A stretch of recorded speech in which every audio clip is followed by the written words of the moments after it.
Trifecta Fitness is a state-of-the-art spin and strength training studio. Our spin studio is truly one of a kind in this area, complete with 20 state-of-the-art live fitness bikes and an incredible sound system. Our strength training is done in small groups of 6 or fewer, and all of our strength and spin classes are scalable for every level of experience. Come see us in the heart of Clarksville, just behind MAPCO at the corner of Old Trenton Road and Wilma Rudolph Boulevard. Call us for more info at 931-542-6265 or download our Trifecta Fitness app for a full list of upcoming classes. In October 2019, Arlington, Texas was chosen to be the home of a new national museum, unlike any other. The National Medal of Honor Museum will be a unique home of military history. The 100,000 square foot museum will house exhibits, archives, and artifacts relating to the 3,500 U.S. troops who have been awarded the medal, the nation's highest honor for valor in combat. The museum will have 31,000 square feet of galleries dedicated to U.S. troops who have received the award. The museum CEO, former Navy SEAL and NASA astronaut Chris Cassidy, said the museum will focus on education as much as preservation. The building will have 5 areas dedicated to Medal of Honor winners from the Army, Marine Corps, Navy, Air Force, and Coast Guard.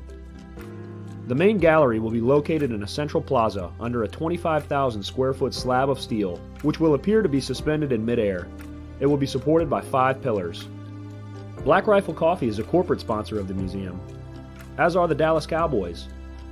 The museum's board also includes over a dozen major corporations and 6 Medal of Honor recipients, including David Bellavia, Patrick Brady, and Britt Slabinski. Army Staff Sergeant Bellavia was awarded the medal for clearing an entire house by himself on November 10, 2004, as a squad leader in support of Operation Phantom Fury in Fallujah, Iraq.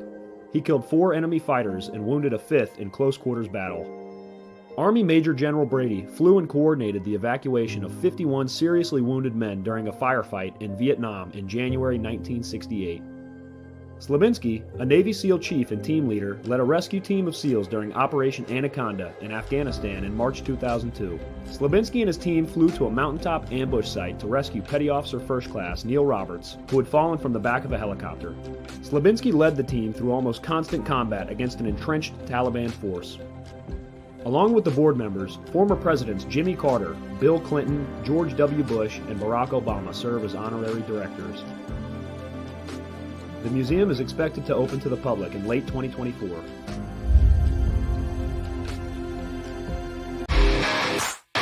All right. Welcome back.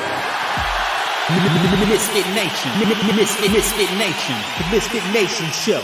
We are a show founded by a veteran and hosted by 2 veterans and a military spouse. Our mission is to get people to tell their stories to the world. If you're an author, share your tips with the Misfit Nation. If you're a musician or an actor, our audience needs to know how they too can get into the business. Coaches, we love our coaches. Come on and share your tips with the Misfit Nation to help them become better versions of themselves.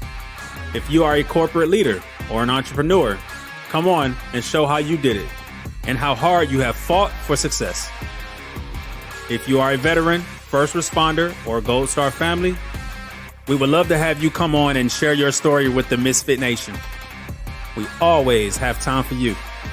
If you're feeling down, alone, or starting to see the darkness, stop. Think about those who are around you. You are not alone. You will be missed. If you feel like your problems will be a burden to those in your inner circle or feel embarrassed, dial 988. If you are a veteran, take option 1. We need you to keep pushing forward. Don't make a permanent solution to a temporary problem. If you are a new listener, welcome to the Misfit Nation show. Be sure to subscribe to our show on your favorite podcast app. Also on our YouTube channel at @the_MisfitNation. Subscribe and click the bell to keep you up to date on our latest episodes and all of our news. You can also find us on Heroes Media Group and About Face Radio. Now, let's get to the show!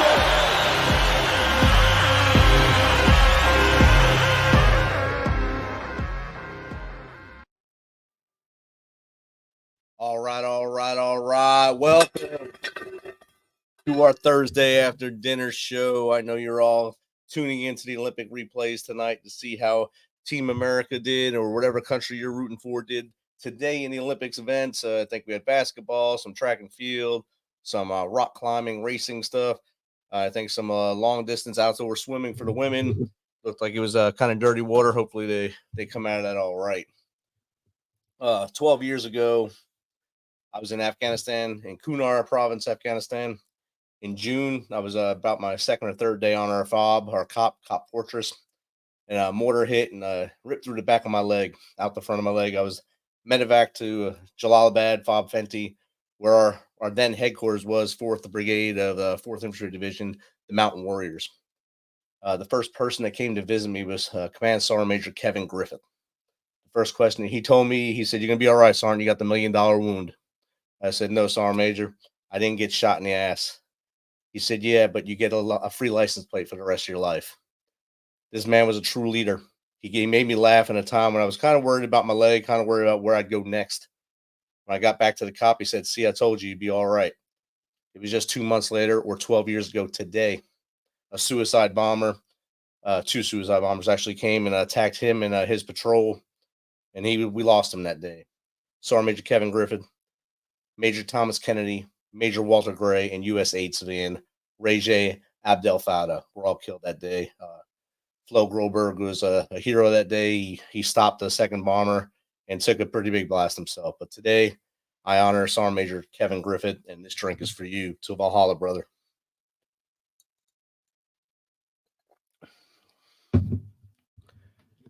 Now, our guest tonight, he's a USAT level 1 certified triathlon coach, a healthy running certified running coach, Lydiard level 2 certified running coach, RRCA certified running coach, and certified in personal sports nutrition. He has completed many endurance challenges, including 5 Ironman triathlons, 25 Half Ironman triathlons, 40 marathons, and 50 a 50-mile ultra marathon, and many other shorter distance triathlons and road races. His clients tend to be new runners and triathletes in the over 40 age group, looking to finish their first endurance challenges, reach for that first podium, finish, or strive to improve. So without further ado, let's welcome Brad Minus to the Misfit Nation. Welcome, Brad. Hey, we're really, really proud to be here. I appreciate it. It's awesome to have you here, brother. I just gave basically less than a paragraph introduction about you. I know a lot of my guests a lot of my audience got a little tired listening about all the marathons and triathlons you did.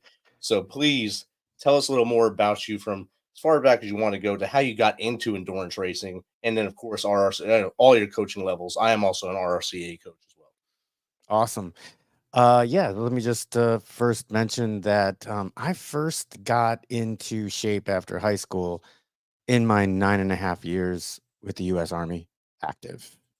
Right. I also lost some mentors on September 11th when I was stationed at the Pentagon on that day. So as well as you guys talked about your mentor, I've lost a couple too. So I'm with you on that. Thanks, brother. Yeah, so that's pretty much was my first introduction to endurance running, was running in cadence.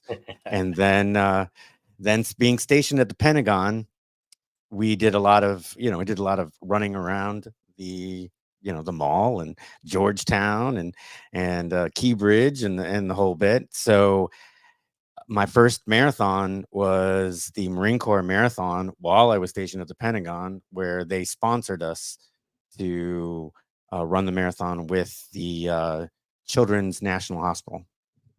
So that was kind of like the first introduction. And I got to tell you, after that race, I said I'd never run another marathon ever again. And then you said, sure. 10 years to the day, 1999, 2009, I ran the Chicago Marathon. It Nice. literally was to the day. But prior to that, what happened as I was starting my endurance journey, my fitness journey, I hurt my back. I was supposed to actually do the Marine Corps marathon, the Chicago Marathon in 2008. But 2 weeks before the marathon, I ended up, I was in a boot camp class and, trying to stay active, trying to stay and keeping my military bearing.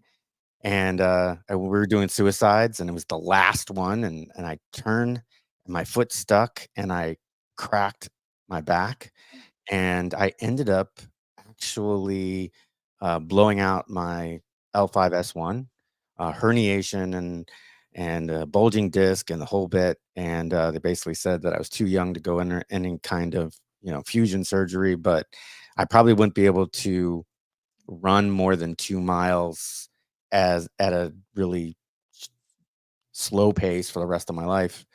Both the neurosurgeon and the orthopedic surgeon both said that to me, and I said, nope. I said, that's not going to happen. I'd been training for this marathon. I'm going to finish it.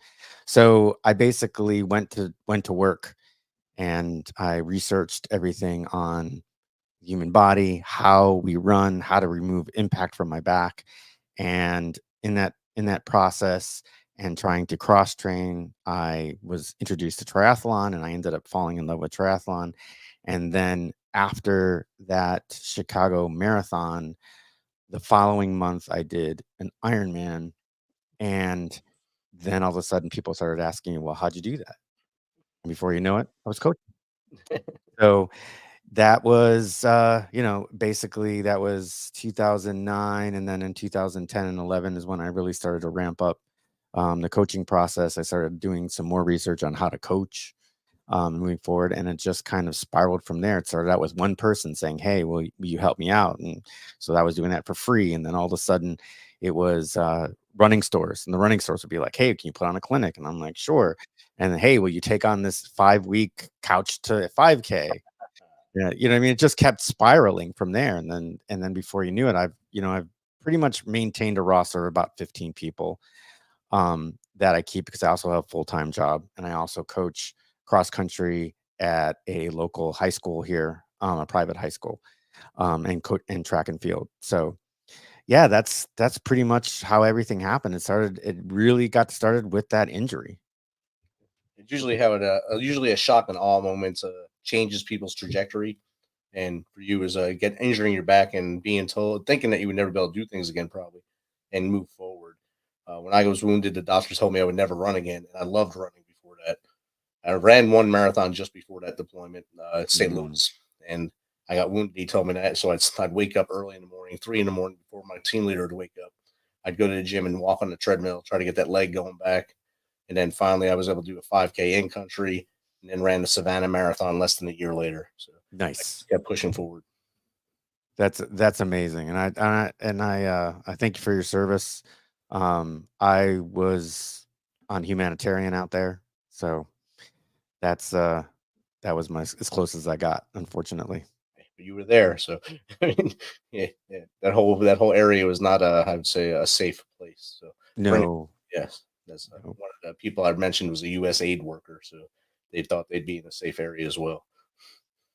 No, and that was kind of interesting to be at um, Fort Belvoir and at Fort Benning, getting regreened and stuff. Because I actually was out, and then they pulled me back, and I had no problem going back. I actually was. It was kind of interesting when I got the letter. And I was like, well, one half of me was like, obviously a little scared, and the other half of me was, yes, I'm back, baby.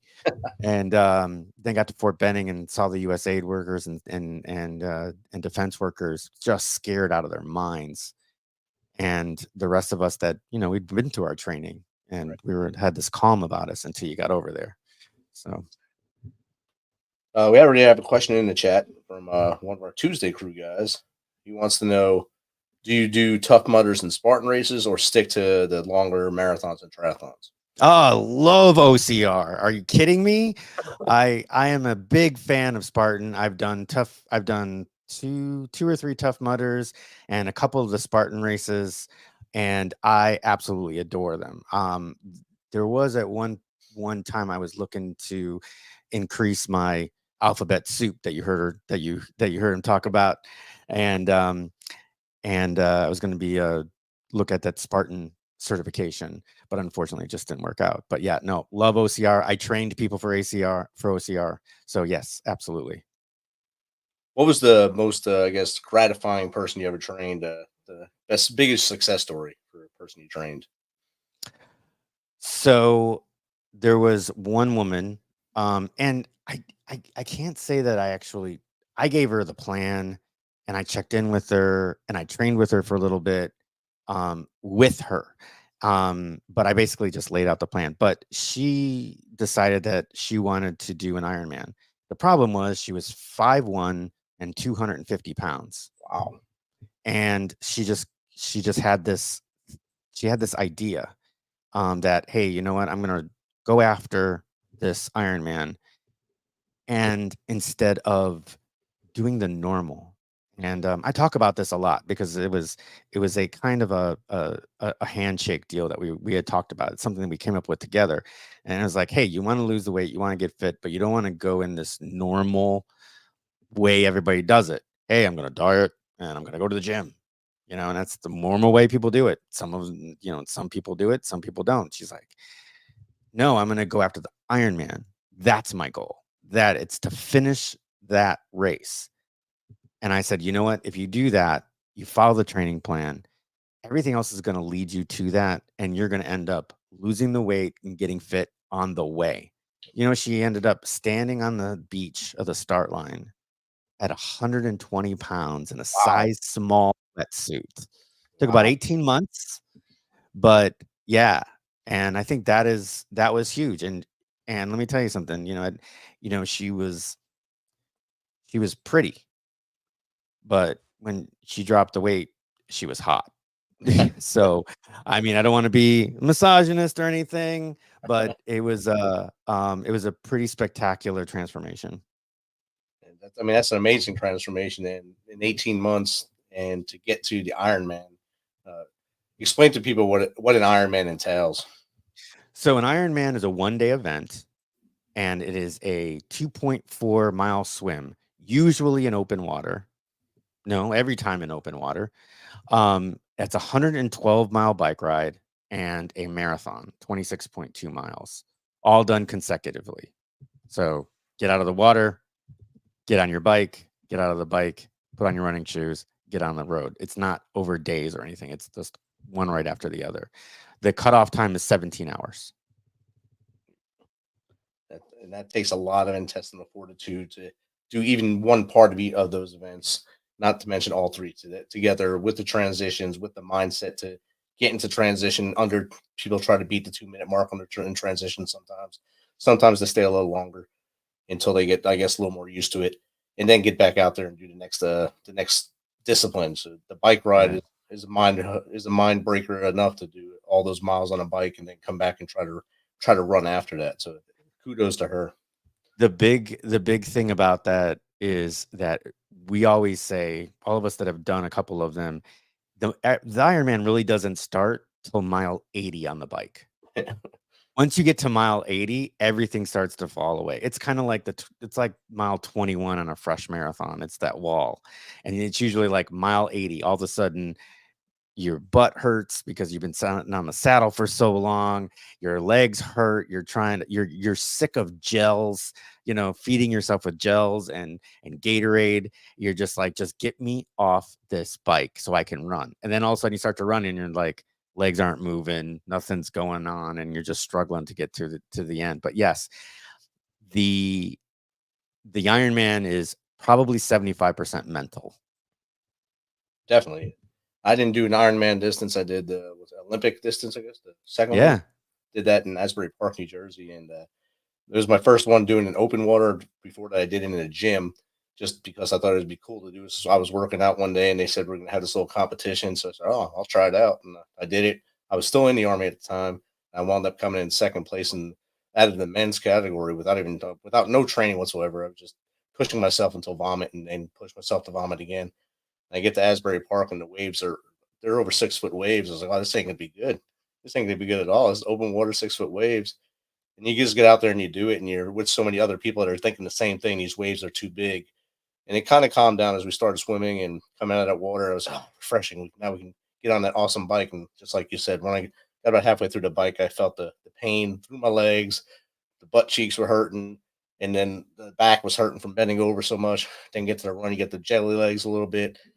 But when you get to that finish and everyone's cheering you on, no matter what place you're in at that point, they're just happy to see you coming in, and you're happy to see them still there. So it's awesome. there is nothing like coming into a triathlon finish line. There's just no feeling that you could ever imagine, except if you're a coach, because the only feeling that beats you coming across that line is one of your clients coming across that line and either PRing or doing their first long distance or just doing better than they did last time. Definitely, yes. My best client story would be, I had a friend who got diagnosed with MS, and she said before it got too bad, she wanted to be able to run a marathon. And I said, I don't know if this is the right thing to do, but since you want to do it, I'll take this challenge. And I accepted it. And I worked with her the whole time, and she did it. And it was amazing to see her when she was able to complete that goal and finish that marathon. Wow, that's amazing. So I've got a couple. Well, first of all, I have an uncle that has MS, and I had an aunt that unfortunately passed away from MS. So that's a story that's near and dear to my heart. I appreciate you sharing that with us. No problem. I'm so proud of her when she did it. And I would mention her name, but she kind of tries to stay private about things. So I just give her a kudos and thumbs up. She knows who she is. My first client also had MS. I was training for another triathlon, and I was in the pool, and the guy next to me is swimming, and I get up, and we're both resting at the wall at the same time, and we started talking, and I says, yeah, I just started coaching, and I'm doing these clinics at these boutique running stores. And he's like, oh, so you're a coach? He says, and he goes, hey, if somebody had weak ankles, would that keep you from coaching them? And I'm like, no, that can be strengthened. And then he goes, what about MS? And I was like, if you have MS, your best idea, the best thing that you could possibly do is keep moving. Right. So no, it's not going to keep me. And you know what? We worked together. We got him to do a 5K, a 10K, and then he got him to do a half marathon and a second one. And then all of a sudden, he started doing them every weekend. It's like every weekend he was doing. If he didn't do one that was organized, he did it on his own. And about 5 years later, we were at the same half marathon. We had touched base here and there, but we basically lost touch. And we saw each other, and I was like, Rich, what's going on? How are you? And he's like, Brad, he's like, this is amazing. I'm like, are you still doing a half marathon every single weekend? He goes, like clockwork, won't stop. And I'm like, why? He goes, well, you know what? After I trained with you, I reduced my medication by half. And then as I kept going, I reduced it by half again. And I'm just scared that if I don't keep doing these half marathons every weekend, I'm going to have to go back on medication because right now I feel like $1 million. And I'm like, good for you, brother. Good for you. Wow. From on Twitter or X now, we got a question from Emily635. I think, yeah, Emily635. She wants to know, since you coach all these different disciplines and you've done all these different races, what is your favorite race and what's your favorite distance to run? My favorite of all time is the Ironman. Well, it doesn't have to be Ironman. It's the 70.3, which used to be dictated as the Half Ironman. They've been trying to move it, called the Ironman 70.3 or the 70.3 distance, because people were saying, oh, it's the Half Ironman. Well, when are you going to do a full? But it's just as hard, or it's extremely challenging. But the Half Ironman distance is my favorite. And so far, it's been North Carolina. The Ironman North Carolina 70.3 is probably my favorite race so far. Outstanding. I think a lot of runners love the half marathon more than the marathon because the half marathon is half as painful, obviously. But you still have a lot of energy at the end to do other things the rest of the day. Like when you do the Marine Corps marathon, while it's amazing to run through them all and see everything up there, by the time you're done, you got to go down into the subway and try to wait for that train and get to wherever you're going and hope that it gets there on time to get back to the race hotel. And maybe you'll have some juice left in your legs. But I'll never take away, that is my favorite marathon, the Marine Corps marathon. And then the Army 10 miler as well is also up there too. Yeah, I did the Army 10 miler the whole time I lived in DC. And it was funny because when I got called back, I was still living in DC. Oh, wow. And then I ended up where I am now is here in Tampa because I was at CENTCOM at MacDill Air Force Base. Well, that was my headquarters. Right. Yeah, I think the Army 10 milers, I like the way they started the Army 10 miler with the balloons and stuff. Each balloon colors your wave, and then you get out there and just go. And I did it with a lot of people from my unit, so it was a lot of fun. Yeah, I had coached. Well, we didn't really coach. It was master fitness trainer. So I grabbed a few of the guys that could do it, and we did it when I was stationed at the Pentagon. And then we did have a CENTCOM team, and I just happened to be, stateside when the Army 10 miler was coming on. So we put a CENTCOM team out there too. It was fun. Yeah, it's always good to go up there with the team and then wind up having your own little tent area and stuff and hang out and then of course mingle with all the others. So sometimes that's better than the actual race. Yeah. You go to the expo, and AUSA does a great job at the expo for both the 10 miler and the Marine Corps Marathon.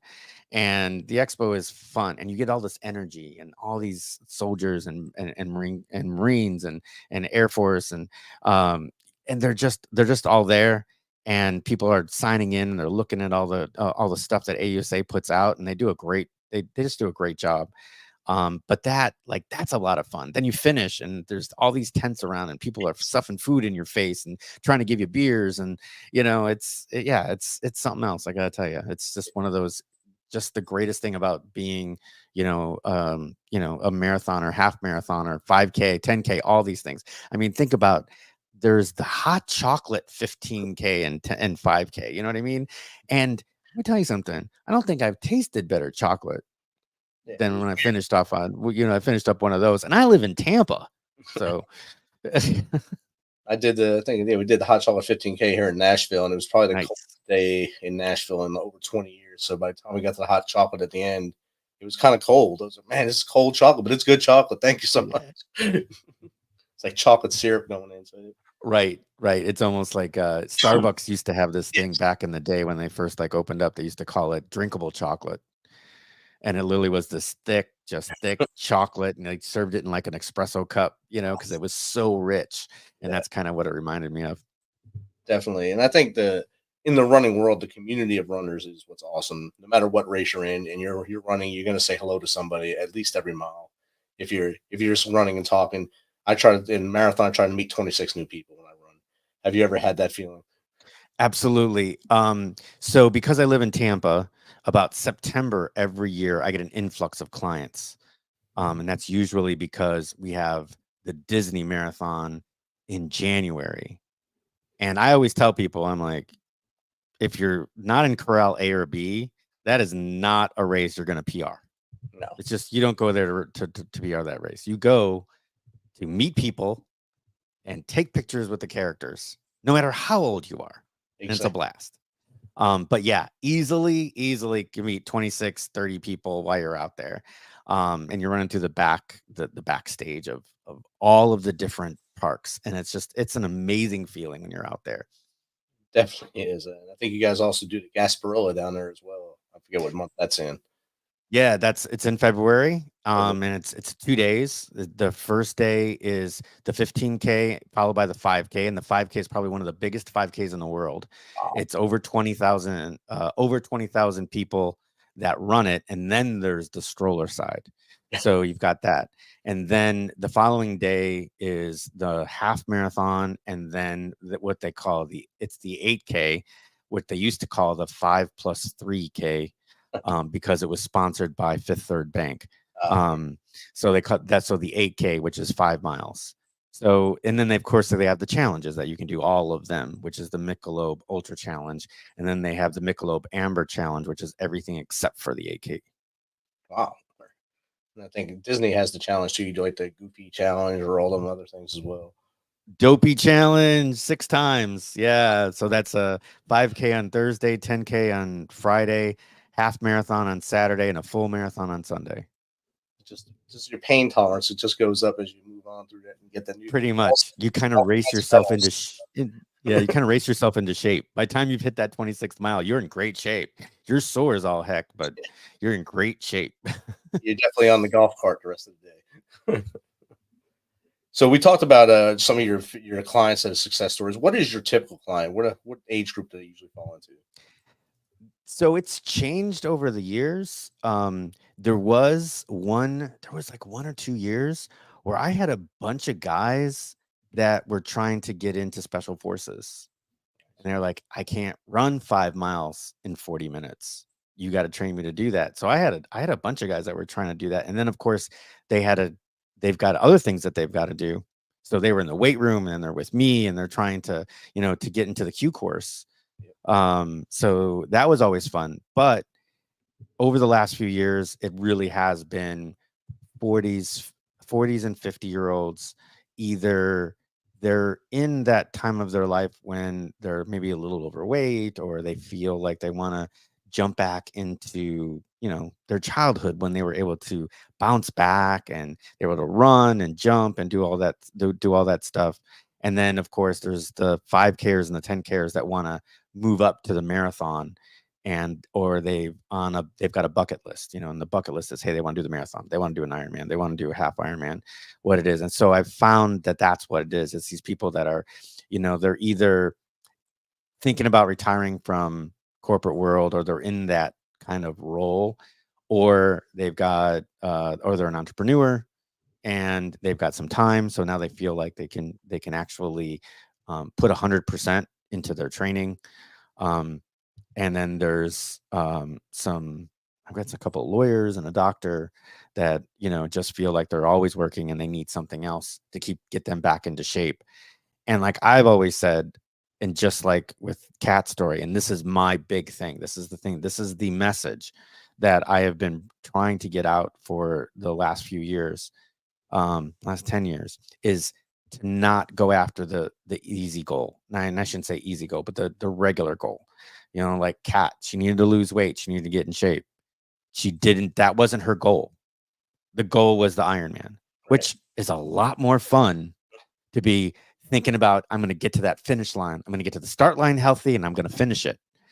That's a lot more positive. Yes. And it's a lot more fun than, oh, okay, I'll go step on the scale. Oh, okay, there's another pound. Oh, let's go to the gym. I'll go to my class. I'll go to my personal trainer. And that's like the normal way to go about it. But these people that I've gotten through, or people that I've actually been talking to on my own podcast, about taking that step further, something bigger than yourself.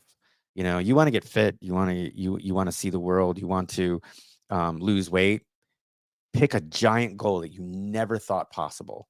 Just you never ever would think of it. So, like someone that's never mountain climbed before, and I said, okay, I'm gonna climb Mount Everest. It might be a 5-year journey, right? But you might go do Mount St. Helens. Then you might go to there's a mountain in Palm Springs, I can't remember off the top of my head. Then you might go to Kilimanjaro.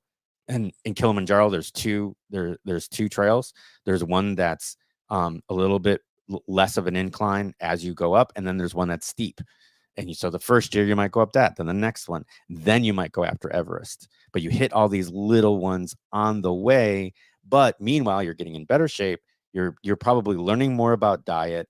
And if you do these workouts, you don't want to put that stuff back in your body. I mean, I remember when I first started on a big fitness journey, my first time trying to go out for this marathon, it was like, come back home and all of a sudden you see Big Macs, and I didn't want to eat that stuff anymore. I wanted to fuel my body for my workouts. It just becomes a want. It's not even anymore of, oh, am I now giving up these items? It's not giving up. It's replacing them with things that are healthier. So you get that, plus you're working out because you've got a training plan to get you to that next goal. And it's just a lot more fun than the norm of counting calories, getting on the scale, blah, blah, blah, And it's just, that's the biggest message that I've got for people, is to just find something bigger than yourself. You know what I mean? If you've done a half marathon, a half Ironman, or a half marathon, go after the full. And you know what? If you don't hit it the first time, if you falter, there's always another one. Yes. So you just, hey, falter, take it, figure out what you did wrong, mark your mistakes, have your lessons learned, and go after it again until you hit it. you know? Dwell on it. Just move forward. Exactly. And then when you're done with that, find another one, find another goal and go and forward. Does it have to be running? No, it doesn't have to be running. It could be a lot of things that you want to go after. You know, if you finally hit that bucket list of your marathon, maybe now you want to do a Tough Mudder, a Spartan race, or maybe you do want to climb Kilimanjaro, or you know what I mean. You want to get on America's Ninja Warrior. Hand up. Yeah. So, you know, you go after it and you just keep going after it. And sometimes it's not physical. Sometimes a marathon opens your mind up, or an ultra marathon, or, you know, something that you've just done. All of a sudden you've gone from nowhere to a marathon or to an Ironman or whatever. Now all of a sudden your head's like, hey, I just completed a freaking Ironman. What can't I do? So you want to start a business? You want to get on 9 to 5? Go after it. That's your goal. Then that becomes the goal. Or, you know, you've got two goals, but it opens up to your mind. I remember the first time that I jumped out of a plane, outside of airborne, when I did a free fall for the first time. You know, you hit the ground and you're able to pull down on the risers and just kind of float in, and you get done. You look up at the sky and you're like, I was up there, and you're like, hey, I just jumped out of a plane at, 35,000 feet. What can't I do? Nothing. I can do anything I put my mind to. So that's kind of how I look at it. And you fell out of a perfectly good military plane and made it too. So you got when you do skydiving and military jumping, it's two totally different things. But you made it in both instances. So yeah, you hit the ground a hell lot harder coming out of a C-130. Yes, and it's test equipment. Or very lowest bidder equipment. So yeah, you got to deal with that. So you yourself overcame an injury to get into this. What would you coach up a client on if they were overcoming some kind of adversity? How would they get through that to maybe get to that goal of hitting that Ironman or whatever their main goal is, and hit all those other goals along the way? Well, that's kind of a loaded question. But I'll answer it the best I can. First is obviously is to make sure that the injury is diagnosed, that they're on a care plan to strengthen, to get over that injury. If it's an injury, adversity, sometimes it's counseling. Sometimes the training plan, you actually disregard the adversity and you just put them on the training plan and you keep after them as if they didn't have that in their head. And the endorphins and the physicality start to alleviate a lot of the pain that trauma, adversity, obstacles start to fall. And then you can address it. I consider myself an endurance coach, but, I'm also been on, long phone calls with clients, with spouses that have passed away suddenly, and illnesses for loved ones, and having being in the middle of training and having a nasty injury. So it's not just okay, do this and this and you're going to get fit and then you're going to go and get your goal. There's a lot of personality that goes along with it. So for instance, you know what, let's go back to Rich, also named Rich, and the gentleman that had MS. I was on a call every 3 weeks, that we would have a Zoom call where I talked. On the Zoom call was his primary care physician, his specialist, a licensed massage therapist, and a chiropractor. Wow. And there would be the five of us sitting on the Zoom call, and I would say, okay, this week is going to be this. Do we have any issues? And the PCP would be like, oh no, his blood counts look good. And his specialist would be like, he seems to have some good movement, so I think he's okay for this. The chiropractor would say this, and maybe the massage therapist might even come in and say, you know what, he's a little tighter in the hamstrings. Make sure that he checks off the box of stretching his hamstrings before and after. So we would come together every 3 weeks and talk about what was going on for the next 3 weeks. And then they would tell me, hey, you know what? Blood counts were a little off. I think you need to have him go into recovery for another week. And I would do that. So that would be, another instance of how do you get past something. An adversity is actually to engage more of the resources.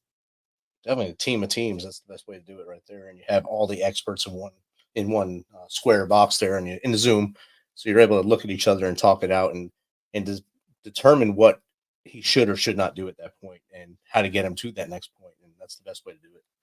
Exactly. And then, you know, and my first Ironman, my my physical my primary care physician, my chiropractor, and my LMT all had a HIPAA waiver from me so they could speak. I don't know if they actually spoke over Zoom, but I know they emailed when things were not working out, but they all knew that, hey, if I had some tenderness in the back, what did they need to tell, you know, the person that was actually coaching me at the time? So that's awesome right there. And you thought that to let that happen while also training for yourself. So that's a great way to show that you've been through it, and then let your clients know they can also do the same thing. Yeah, I had changed my running form 3 times in order to be able to get to the point where I could run. Because that's basically what it was. Is I read Gray's Anatomy back cover to cover. There's a great book called Anatomy for Runners. I read that cover to cover. I talked to Danny Abershire. I talked to Jeff Galloway. All these, you know, these big running coaches asking about form. What can I do to take the pressure off my back and move forward? And it turned out the best thing for me was to go back to natural running, which was barefoot running. And when you run naturally, the way your body was supposed to run, there's not a lot of pressure on your knees or your back. Huh. See, lesson learned, everybody. Listen. Yeah. Got a question again from Jake from the Tuesday crew. Have you ever worked with the Army athlete, I guess the World Class Athlete Program, helping them with training? No, but I wouldn't turn it down. Not even in the least. I might give everything up to be on that program. I think the World Class Athlete Program is based out of Colorado, right? Colorado Springs, I'm pretty sure. Especially that's where the National Training Center is. Yes, I think we have at least one in the marathon coming up. A soldier running in the marathon on Sunday. I think is the last day of the Olympics. And I think we have a soldier running in that. So nice. Cool. So, Brad, we talked about a lot of stuff. You gave a lot of tips, a lot of things that you went through, a lot of things that you helped your clients with. If there were 3 other things you can tell the Misfit Nation that could make them have a better, I guess, trajectory towards their goal, what would that be? Number 1 is balance. So the idea of, and I talked about, you know, that when you decide that you're going to move forward with something, and sometimes you've got to include diet, sometimes you've got to include a new workout and stuff. It's balance. It's you've done most of the stuff during the week. If your spouse sits there and says, hey, let's have a glass of wine, have a glass of wine. Just don't overdo it. You want to have that piece of French silk pie? Go have that piece of French silk pie. The one for the week, you know?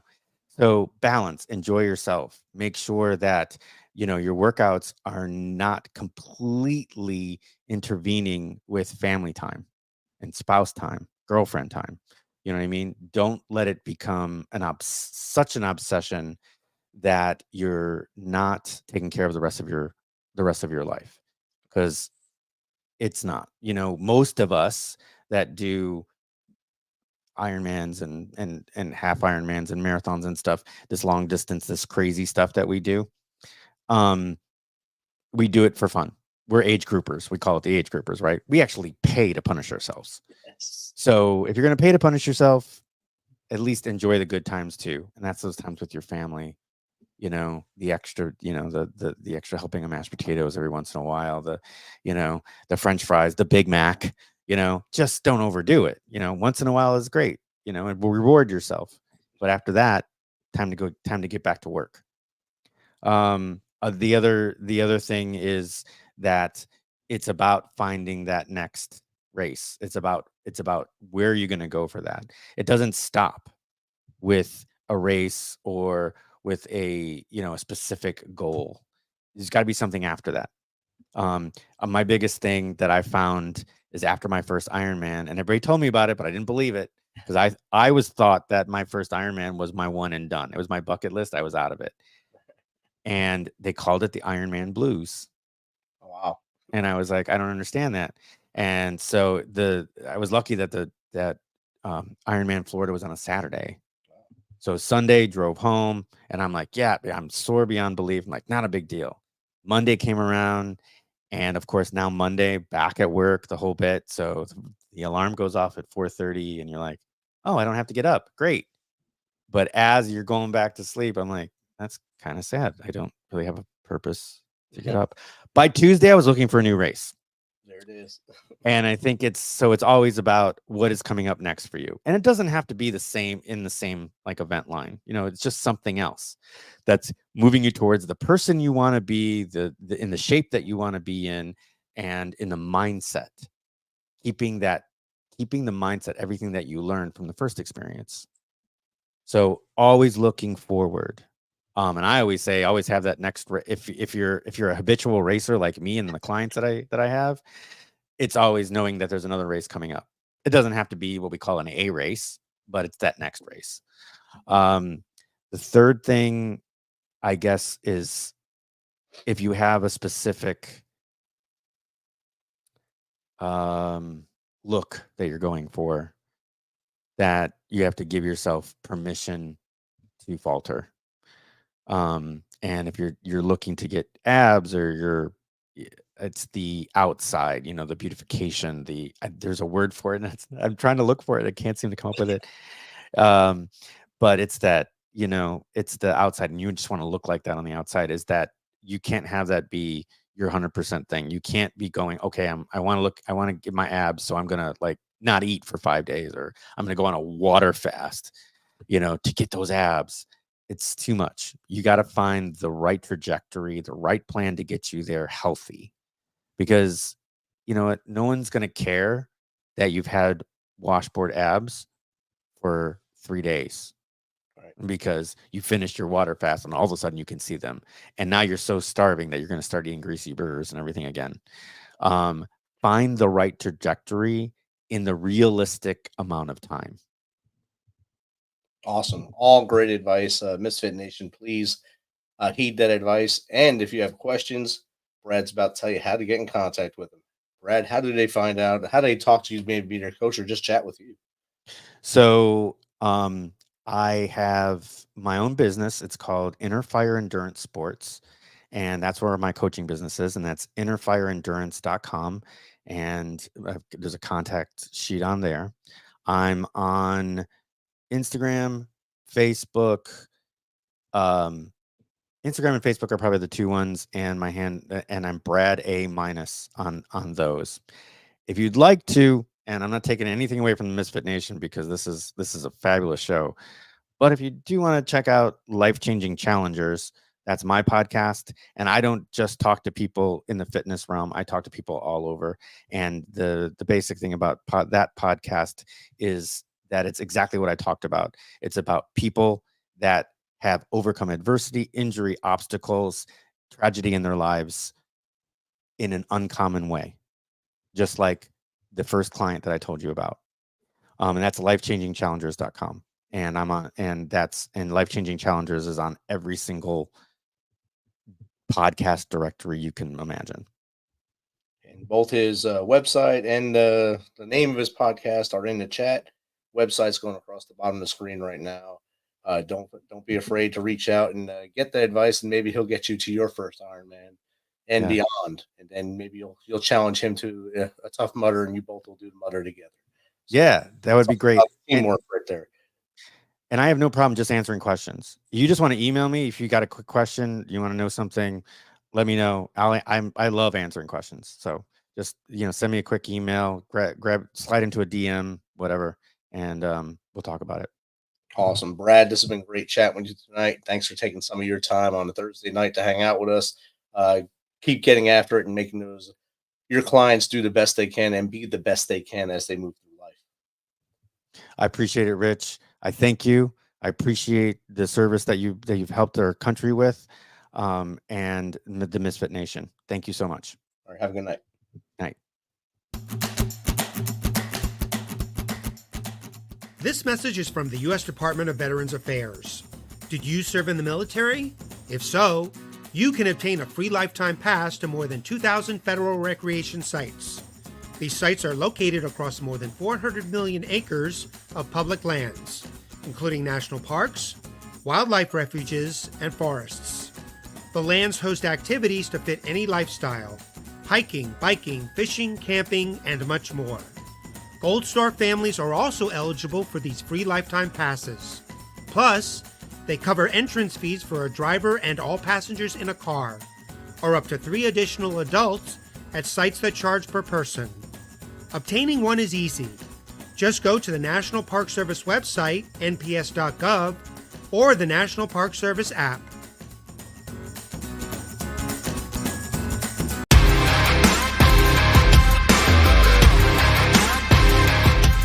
Thanks for checking us out and being a part of the Misfit Nation show. Don't forget to visit our website at themisfitnation.com.